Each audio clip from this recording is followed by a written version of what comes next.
Hello, welcome to in my channel mechanical engineering concept. इस lecture number 12 जो कि applied mechanics की lecture series है, इसमें आज दो और न्यूमेरिकल अटेम्प्ट हम करेंगे जो कि प्रीवियस लेक्चर में हमने बेसिक कॉन्सेप्ट पढ़े हैं उनके बेस्ड ऑन होंगे। My name is Kunal Dewangan. चलिए स्टार्ट करते हैं लेक्चर। सो इस एग्जांपल नंबर 5 जो कि बेस्ड ऑन है कोप्लेनर कॉन्करेंट फोर्स के ऊपर, हमको यहाँ पर थ्री फोर्सेस एक फिगर में दिए हुए हैं। ये देखिए, आपको ये फिगर दिख रहा होगा साइड पे।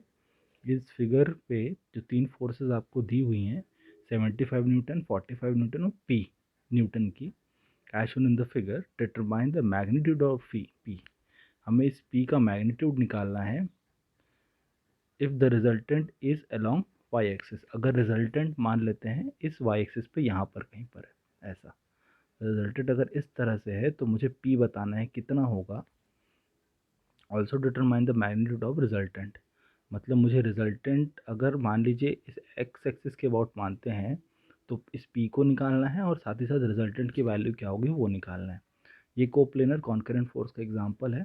तो यहाँ पर भी मैं क्या करूँगा, फोर्स को रिजॉल्व करूँगा हॉरिजॉन्टल कंपोनेंट के बाद और उसको इक्वल टू कर दूंगा जीरो पे इक्विलिब्रियम कंडीशन लगाकर, और उससे पी की वैल्यू आ जाएगी। कैसे, देखिए यहाँ पर आप आसान करने के लिए क्या कर सकते हैं, आप हॉरिजॉन्टल कंपोनेंट की वैल्यू ज़ीरो कर दीजिए, वर्टिकल कंपोनेंट की वैल्यू लेकर उसको ज़ीरो पुट कर देते हैं। ठीक है, वर्टिकल कंपोनेंट की वैल्यू ज़ीरो पुट कर देंगे और आपका हॉरिजॉन्टल कंपोनेंट की वैल्यू रिजल्टेंट के बराबर हो जाएगी। उससे क्या करना है आपको, देखिए यहाँ पर ये पहला फोर्स है 45 न्यूटन का। अगर इसका ट्रायंगल बनाकर कंप्लीट करता हूँ इस 45 न्यूटन का, तो ये बेस से बना रहा है 25 डिग्री एंगल। आपको ये वर्टिकल कंपोनेंट निकालना है। ठीक है, अगर मैं वर्टिकल कंपोनेंट निकाल के इक्विलिब्रियम कंडीशन लगा दूँ यहाँ पर, as resultant is along X axis, vertical component जो है ज़ीरो हो जाएगा। कैसे, अगर आपको रिजल्टेंट का फार्मूला, जैसे पिछले लेक्चर में हमने डिस्कस किया था और थ्योरी में भी डिस्कस किया, रिजल्टेंट का फार्मूला स्टैंडर्ड क्या होता है, हॉरिजॉन्टल का स्क्वायर प्लस वर्टिकल का स्क्वायर कंपोनेंट। और अगर रिजल्टेंट हॉरिजॉन्टल के बराबर है, अगर रिजल्टेंट हॉरिजॉन्टल में लग रहा है, मतलब ऑब्वियसली वर्टिकल कंपोनेंट पूरी तरह ज़ीरो हो जाएगा, मतलब रिजल्टेंट हॉरिजॉन्टल के बराबर होगा, मतलब वर्टिकल की वैल्यू ज़ीरो के बराबर होगी। ओके, तो सारे वर्टिकल कंपोनेंट को अगर मैं ज़ीरो के बराबर कर दूँ तो पी निकल सकता है। ठीक है, ये प्रॉब्लम का कॉन्सेप्ट है, सॉल्व करने का कॉन्सेप्ट है। तो आप क्या करेंगे, पहले इस 45 न्यूटन फोर्स का एक ट्रायंगल कंप्लीट किए। आपको क्या करना है, वर्टिकल कंपोनेंट निकालना है। वर्टिकल मतलब यहाँ से यहाँ तक का लेंथ, ये लेंथ निकालना है। आपको पता है ये 45 है, ये एंगल बेस से 25 डिग्री है, तो 75 इंटू साइन 50 हो जाएगी। इस लेंथ की वैल्यू, कौन सी लेंथ, इस लेंथ की वैल्यू 75 इंटू साइन 50 हो जाएगी। प्लस नेक्स्ट फोर्स लग रहा है, सॉरी 75 साइन 50, माई मिस्टेक, यहाँ पर मुझे ये लेना था। ये देखिए, पहला ये फोर्स लिया तो ये हो जाएगा 45 इंटू साइन 25, 45 इंटू साइन 25, ये वाला। इस डिस्टेंस को यहाँ पर कंसिडर कर रहे हैं, पहले मैंने उसको लिख दिया 75 के लिए, तो 45 इंटू साइन 25 डिग्री एंगल, क्योंकि बेस से ये 25 बना रहा है। नेक्स्ट फोर्स जो है इसके बाद, वो फोर्स है आपका 75। 75 जो है टोटल एंगल बेस से कितना बना रहा है, 25 प्लस 25 50। आपको निकालना है वर्टिकल कंपोनेंट, क्योंकि आपका रिजल्टेंट जो है हॉरिजॉन्टल कंपोनेंट, मतलब रिजल्टेंट जो है हॉरिजॉन्टल के बराबर है, मतलब R is equal to square root of H square plus V square जो होता है, वी स्क्वायर जीरो होगा तभी R is equal to H होगा। मतलब वी को मैं पूरा जीरो के बराबर कर सकता हूँ, इसलिए यहाँ पर मैं V is equal to zero किया है, समीशन वी। तो मैं सारे वी को ऐड कर दूंगा। अगर आपको ये लेंथ निकालना है तो इस ट्राइंगल में ये लेंथ की वैल्यू क्या होगी, this diagonal divide this length divide by this diagonal length is equal to sine 50।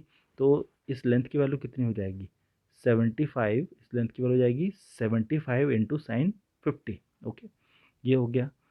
अब दूसरा नेक्स्ट कंपोनेंट कौन सा होगा, नेक्स्ट आएगा पी का कंपोनेंट।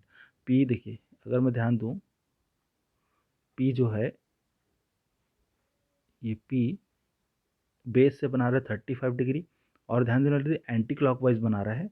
ये अगर ये काउंटर क्लॉकवाइज बना रहा था एंगल, इस तरह से एंगल मेज़र कर रहे थे, इस एंगल को दूसरे डायरेक्शन में मेज़र करूँगा, तो दूसरे डायरेक्शन में मेज़र करूँगा तो इसका वैल्यू निगेटिव लेना पड़ेगा, या तो इसका साइन निगेटिव लेना पड़ेगा, तो इसलिए साइन निगेटिव ले लिया इसको। या दूसरी तरह से आप ये बोल सकते हैं कि अगर आप नीचे की तरफ जाएंगे, अगर आप, क्योंकि आपको निकालने इस ट्राइंगल में इस लेंथ को है, इस लेंथ को निकालना है, मतलब आप बेस से नीचे की तरफ जा रहे हैं पी की तरफ जाने के लिए, तो वैल्यू वाई की नीचे की तरफ इधर जाने पे निगेटिव हो जाती है, इसलिए पी साइन 35 डिग्री अगर आपको इस लेंथ को निकालना है तो। ओके, वर्टिकल कंपोनेंट में यही लेंथ निकालेंगे, तो माइनस पी साइन 35। अब आपको यहाँ पर सिर्फ पी अननोन था, तो पी की वैल्यू निकाल सकते हैं यहाँ से, पी 133.32 न्यूटन आ जाएगा। अब आपने पी तो निकाल लिया, पी निकालना था, अब आपको निकालना है रिजल्टेंट। रिजल्टेंट किसके अबाउट निकालना है? रिजल्टेंट आपको प्रॉब्लम में बोला है, रिजल्टेंट कहाँ पर लग रहा है? इस एक्स एक्सिस में। तो रिजल्टेंट अगर इस एक्स एक्सिस में लग रहा है, मतलब आपको सारे हॉरिजॉन्टल कंपोनेंट को अगर आप निकाल लेते हैं तो आपकी रिजल्टेंट की वैल्यू आ जाएगी। तो अब मैं क्या करूँगा, पहला ट्रायंगल लूँगा, पहला ट्रायंगल ले लीजिए 45 डिग्री का ये ट्रायंगल। इस ट्रायंगल को लूँगा तो आपको बेस निकालना है, यहाँ से यहाँ तक का लेंथ कितना हो जाएगा 25 डिग्री के रेस्पेक्ट में 45 into cos 25 degree, 45 into cos 25 degree. Next आपको निकालना है कौन सा, नेक्स्ट ट्रायंगल कंसिडर करते हैं, नेक्स्ट ट्रायंगल कंसिडर करते हैं ये वाला 75 डिग्री का, 75 न्यूटन फोर्स और 25 प्लस 25 बेस से जो एंगल बना रहा है 50 डिग्री, उसको कंसिडर करते हैं। इस एंगल में आपको बेस निकालना है, हॉरिजॉन्टल कंपोनेंट मतलब ये एक्स एक्सिस के अबाउट 75 इंटू कॉस 50। नेक्स्ट आपका नेक्स्ट ट्रायंगल कौन सा होगा, नेक्स्ट ट्रायंगल हो जाएगा ये वाला पी के लिए, पी फोर्स के लिए। अगर इसमें आप देखेंगे तो बेस की लेंथ ये निकालनी है आपको, कितना हो जाएगा, पी की वैल्यू आपने निकाली 133.32 और एंगल कितना है 35। ध्यान देने वाली बात है कि यहाँ पर इस कंपोनेंट का वैल्यू निगेटिव नहीं होगी, क्योंकि एक्स पे आप ओरिजिन से आगे बढ़ रहे हैं, ओरिजिन से आगे बढ़ेंगे तो वैल्यू एक्स की पॉजिटिव होती है, इसलिए पॉजिटिव। इन सारे वैल्यू को सॉल्व अगर करता हूँ तो रिजल्टेंट की वैल्यू आ जाएगी 198.20 न्यूटन। यही आपको निकालना था, ये दोनों वैल्यू। ओके, तो इस तरह से इस प्रॉब्लम को आप सॉल्व कर सकते हैं। नेक्स्ट प्रॉब्लम है एग्जाम्पल नंबर 6, बेस्ड ऑन है कोप्लेनर कॉन्करेंट फोर्स के ऊपर अगेन, पर थोड़ा डिफरेंट है। एक 4 कॉन्करेंट फोर्स एक्ट कर रही है centre of mass during landing of airplane. इस तरह का एयरप्लेन है, उस एयरप्लेन पे 4 different forces, 4 concurrent forces, concurrent force मतलब सारे फोर्सेस एक ही पॉइंट पे कोइंसाइड कर रहे हैं, इस तरह से एक ही पॉइंट पे जाके मिल रहे हैं।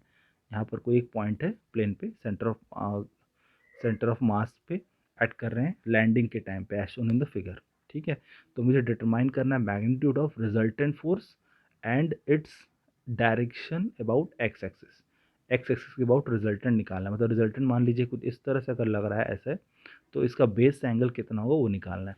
मान लीजिए अगर इस डायरेक्शन पे रिजल्टेंट इस तरह से आता है यहाँ पर, तो उसका बेस एंगल कितना होगा इस तरह से निकालना है। तो प्रॉब्लम थोड़ा प्रैक्टिकल सा है कि एक प्लेन लैंड करने वाला है और लैंडिंग करते हुए प्लेन के ऊपर इस तरह से एक 4.5 किलो न्यूटन का फोर्स, एक 8.9 किलो न्यूटन का फोर्स, एक 2 किलो न्यूटन का फोर्स और एक 8.9 किलो न्यूटन का, 4 डिफरेंट फोर्सेस सेंटर ऑफ मास एक पॉइंट पे, एक पॉइंट के डायरेक्शन की तरफ लग रहे हैं, एक पॉइंट की तरफ लग रहे हैं। तो आपको बताना है कि इन चारों फोर्सेस के रेस्पेक्ट में एक सिंगल फोर्स आप क्या चारों फोर्सेस को रिप्लेस करके लगा सकते हैं, रिजल्टेंट इसका क्या होगा। तो एक इन चारों फोर्सेस को रिप्लेस करके एक सिंगल फोर्स से कैसे रिप्लेस किया जाता है और वो फोर्स कहाँ पर लगेगा, रिजल्टेंट। ठीक है, तो इसको आप दो तरीके से सॉल्व कर सकते हैं, एक आप पॉलीगॉन लॉ ऑफ पॉलीगॉन लगा सकते हैं। Okay, polygon law of forces का रूल लगा के ग्राफिकली सॉल्व कर सकते हैं या एनालिटिकली सॉल्व कर सकते हैं। तो हमें इस प्रॉब्लम को पहले एनालिटिकली सॉल्व करके बताऊंगा। तो फोर्सेस को रिजॉल्व करना है, रिजॉल्व करने का कॉन्सेप्ट आप पहले ही देख चुके हैं प्रीवियस लेक्चर्स में, न्यूमेरिकल में भी देख चुके हैं, कॉन्सेप्ट भी समझाया है। अगर आपको समझ में ना आया हो तो प्लीज़ एक बार उस लेक्चर को देख लीजिए, उसके बाद इस प्रॉब्लम को सॉल्व करके देखिएगा। तो आपको करना क्या होगा, रिजल्टेंट निकालना है। तो रिजल्टेंट का फॉर्मूला क्या होता है एनालिटिकल मेथड में, अगर मोर देन 2 फोर्सेस है तो horizontal summation of horizontal force का square plus summation of vertical component का स्क्वायर। मतलब मुझे समेशन एफ एक्स और समेशन एफ वाई निकालना है, समेशन एच और समेशन वाई, समेशन वी निकालना है, और उसका समेशन निकालना स्क्वायर करके ऐड करने के बाद दोनों को स्क्वायर रूट ले लूँगा तो रिजल्टेंट निकल जाएगा।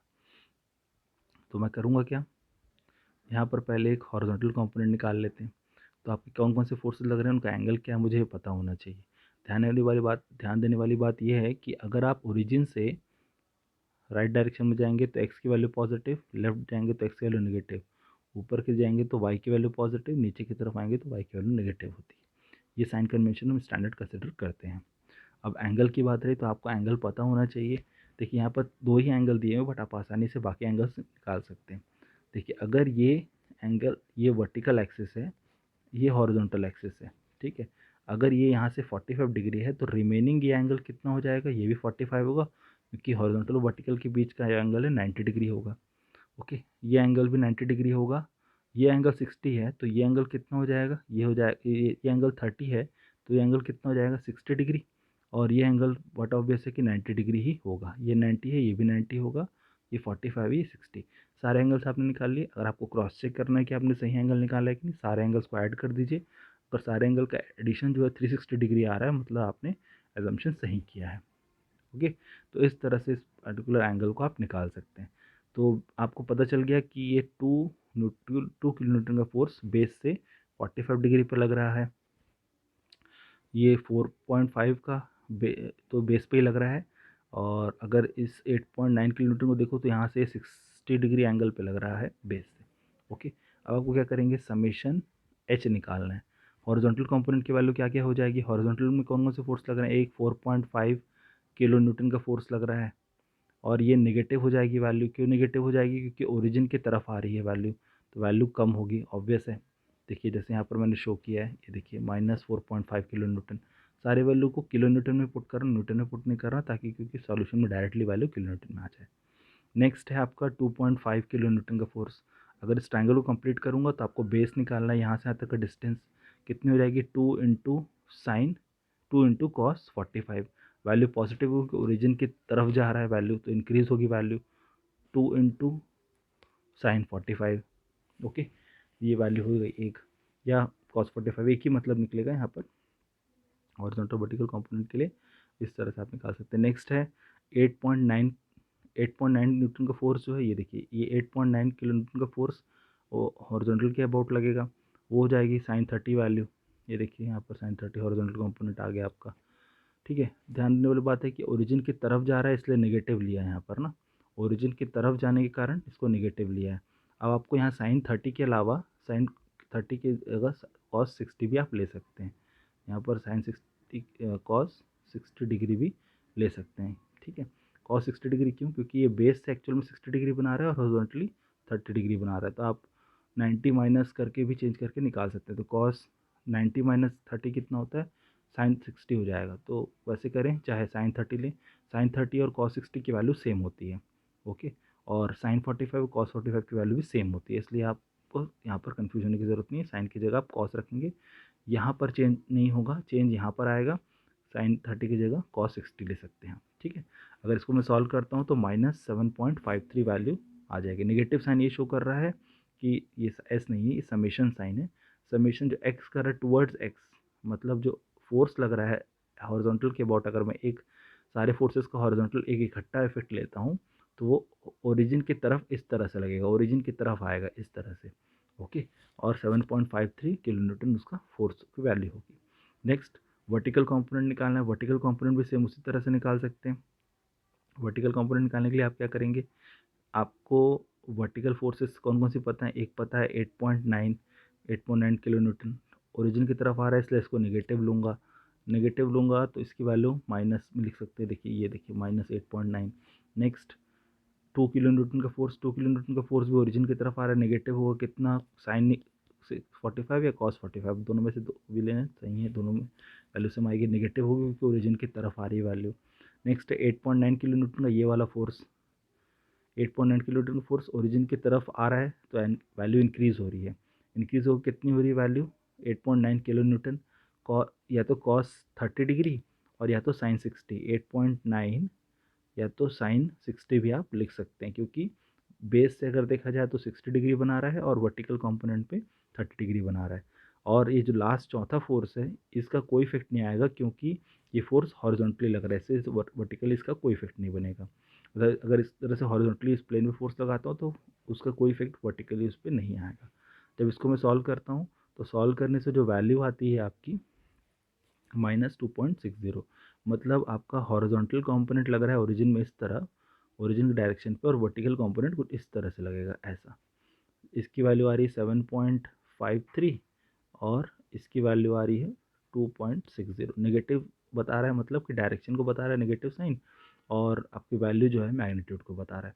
अब आपने दोनों हॉरिजॉन्टल और वर्टिकल कंपोनेंट तो निकाल लिए, आपको फार्मूला पता है, फार्मूला में क्या है, are is equal to square root of summation H square plus summation V square. H की वैल्यू निकाल ली है 7.53, वी की वैल्यू 2.60। नेगेटिव साइन अगर आप लिखते भी हैं तो स्क्वायर होकर वो पॉजिटिव हो जाएगी वैल्यू। तो रिजल्टेंट यहाँ से आपका निकल जाएगा, स्क्वायर रूट लेकर सॉल्व करने से कितनी आएगी वैल्यू, 7.97 किलो न्यूटन। अब आपने मैग्नीट्यूड तो निकाल लिया रिजल्टेंट का, इसके बाद आपको डायरेक्शन निकालना। तो डायरेक्शन निकालने के लिए आपको क्या करना होगा, डायरेक्शन निकालने के लिए आपको पता है कि जैसे ये आ गया हॉरिजॉन्टल कंपोनेंट, ये आ गया वर्टिकल कंपोनेंट। मान लीजिए रिजल्टेंट इस तरह से लग रहा है, मान लीजिए, और इसका बेस से एंगल मुझे निकालना है एक्स के अबाउट। तो क्या करूँगा मैं, 10 कंपोनेंट लूँगा, 10 का 10 theta is equal to vertical component divide by horizontal component. Vertical component आया 2.6 और हॉरिजॉन्टल कंपोनेंट था 7.53। 10 इनवर्स लूँगा तो थीटा की वैल्यू आ जाएगी 19 डिग्री। तो इस तरह से आप इस प्रॉब्लम को सॉल्व कर सकते हैं। तो ये दो कुछ बेसिक प्रॉब्लम हुए कोप्लेनर फोर्सेस कॉन्करेंट फोर्स के, जो कि एनालिटिकली आप इस तरह से सॉल्व कर सकते हैं डिफरेंट कॉन्सेप्ट लगाकर। प्रैक्टिस प्रॉब्लम है, इसको बनाकर देखिएगा। अगर आपको कोई डाउट है, क्वेरी है, सजेशन है तो आप कमेंट बॉक्स पे लिखिए। और मेरे वीडियो अगर आपको पसंद आया, मेरा काम पसंद आया तो आप वीडियो को लाइक कर सकते हैं। मेरे चैनल को सब्सक्राइब कीजिए, मुझे फॉलो कीजिए यूट्यूब चैनल पे। आपका दिन शुभ हो। Thank you, have a good day.